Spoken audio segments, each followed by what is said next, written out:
Hey everyone, it's Jen from You So Much, and today we're going to talk about what do you do if you have more than one ideal customer profile. So one of the things that I always do for my clients is I write up an ideal profile of their customer. In other words, their perfect customer, the customer of their fantasies, the one that is just perfect to work for them. I write a full description of what that person is like. Not only do I write the description of what they're like, but I actually name who they are.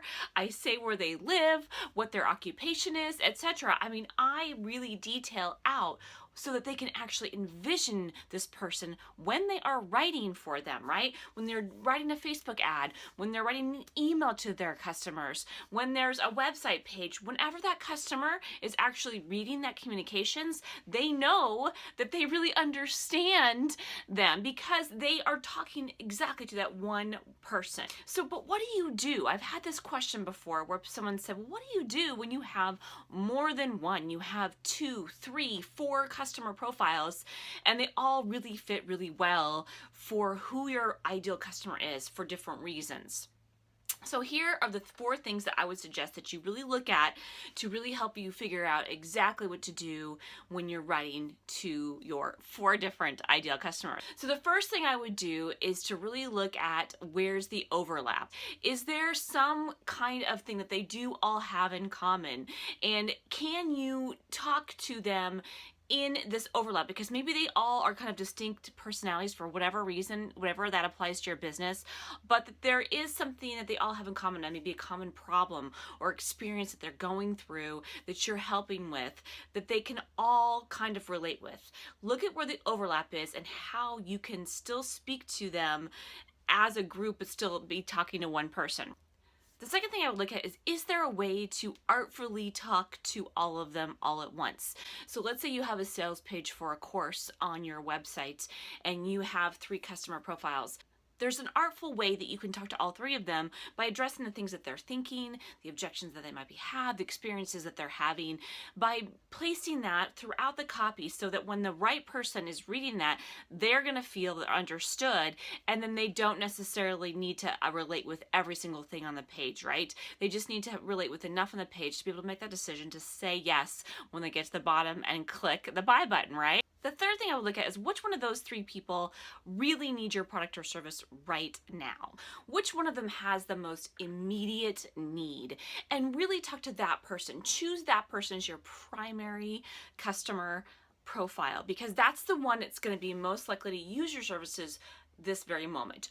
Or if there's someone that you know for sure doesn't even need any persuading when they come to your page and they're going to buy no matter what from you, and you need to talk to the person who's a little bit more on the edge, then talk to that person, right? So really look at how immediate and urgent are the needs and which is the one that's going to be most effective to talk to in your copy to strategically meet your goals that you have, that you're using for your copy, right?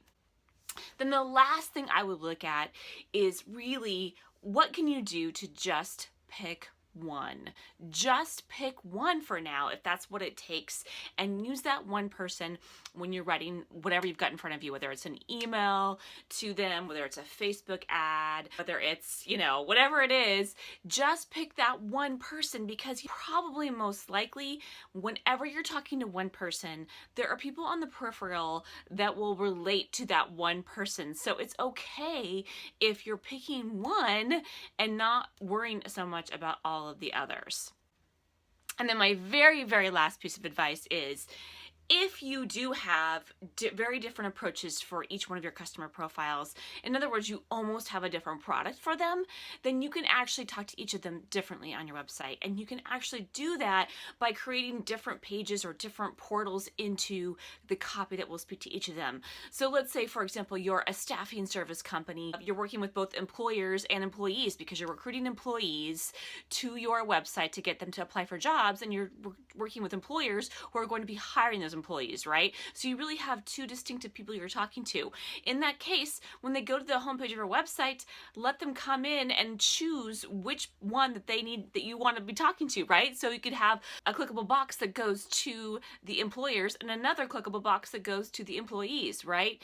Same thing like if you're a wedding attire company, you might have one for brides and one for grooms, right? These are very distinctive different voices that you're going to need to talk to those customers, and you probably have different approaches for those customers. So in that case, it might make sense to actually talk to them separately, because it's almost like you have a different product for them, even though your services kind of envelop all of the above, if that makes sense.